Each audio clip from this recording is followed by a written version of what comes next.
हरे कृष्ण। जब भगवान श्री कृष्ण कंस को मारने मथुरा गए थे और जब कंस का वध किया और श्री कृष्ण ने अपने माता पिता देवकी माता और वसुदेव महाराज जी को कारागृह से मुक्त किया और दोनों माता पिता श्री कृष्ण और बलराम जी को गले मिलके बहुत रो रहे थे। ठीक है, अब कारागृह से मुक्त करके वसुदेव जी महाराज, माता देवकी, कृष्ण, बलराम सब घर चले गए, क्योंकि माता देवकी और वसुदेव महाराज जी का घर कहाँ है? मथुरा में। घर गए, दोनों कृष्ण और बलराम जी को बिठाया और मैया ने तुरंत माता देवकी ने भोजन बनाया। अब पता है कि कान्हा को माखन बहुत अच्छा लगता है। मैया ने भोजन की थाली परोसी और थाली में एक जगह माखन परोसा और जैसे ही कृष्ण और बलराम जी के सामने भोजन की थाली आई जिसमें बहुत सारा माखन परोसा हुआ था, ये देखकर, भोजन की थाली को देखकर कृष्ण और बलराम के नेत्रों में आंसू आ गए। माता देवकी ने कहा, अरे कान्हा, अरे कृष्णा, क्या हुआ? अरे दाऊ, क्या हुआ? तुम दोनों क्यों रो रहे हो? बोले मैया, इस माखन को देख के हमें रोना आ रहा है। माखन को देख के, क्योंकि माखन तो तुम दोनों का प्रिय है और ठाकुर जी को तो ज्यादा ही प्रिय है माखन। अरे कान्हा, माखन तो तुम्हें अत्याधिक प्रिय है, बहुत ज्यादा प्रिय है, इसलिए तो मैंने माखन परोसा है। मैया, माखन तो मेरा बहुत प्रिय है।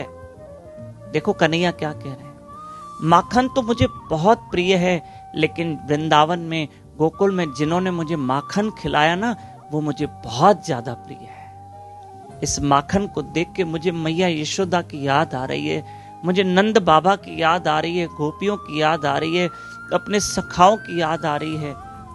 इसलिए मैया, इस माखन को देख के मुझे रोना आ रहा है, क्योंकि मुझे अपने भक्तों की याद आ रही है कि गोपियां मुझे अपने हाथ से माखन खिलाती, मैया मुझे माखन खिलाती और इस माखन के लिए ही तो मैं उनके घरों में जाता था।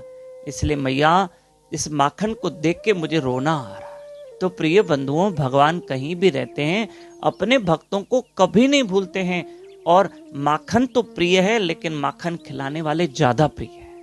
आपसे एक नम्र निवेदन है कि रोज शाम को 6 बजे मेरे साथ लाइव रहिए YouTube चैनल दामोदर दास पे और श्रीमद् भागवत कथा सुनिए।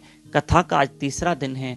जन्माष्टमी 16 तारीख तक भागवत कथा चलेगी और रोज शाम को भागवत कथा चल रही है 6 बजे लाइव, 8:30 बजी जाते हैं। पर जन्माष्टमी के दिन 16 तारीख भागवत कथा शुरू ही रात को 8:30 बजे होगी, है ना? शुरू ही 8:30 बजे। फिर उसके बाद नृत्य, भागवत को विराम देंगे, 7वां दिन है। उसके बाद बच्चों ने कुछ माखन चोरी लीला प्रस्तुत की है। उसके बाद फिर महाअभिषेक कीर्तन होगा और भजन होगा और फिर आप 12 बजे व्रत का पारण करोगे। और अपने घर में भी आप सब भगवान को मध्य रात्रि 12 बजे महाअभिषेक करना अपने ठाकुर का। जन्माष्टमी में क्या करें क्या न करें ये हम आपको कल बताएंगे। अभिषेक कैसे करना है ये भी हम आपको बताएंगे। हमारे यहाँ 8 दिन का बड़ा आयोजन चल रहा है। डेली महाप्रसाद है और माखन मिश्री का भोग है। जन्माष्टमी के दिन 56 भोग है।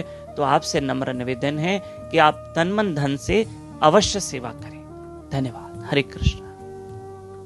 ये जो भागवत कथा है ना, जन्माष्टमी के उपलक्ष्य में हो रही है और ये एक जन्माष्टमी की सेवा हो जाएगी कि आप सेवा करें और हम धूमधाम से जन्माष्टमी मनाएं और आप भी अपने कान्हा को अवश्य झूले में बिठाएं। हरे कृष्ण।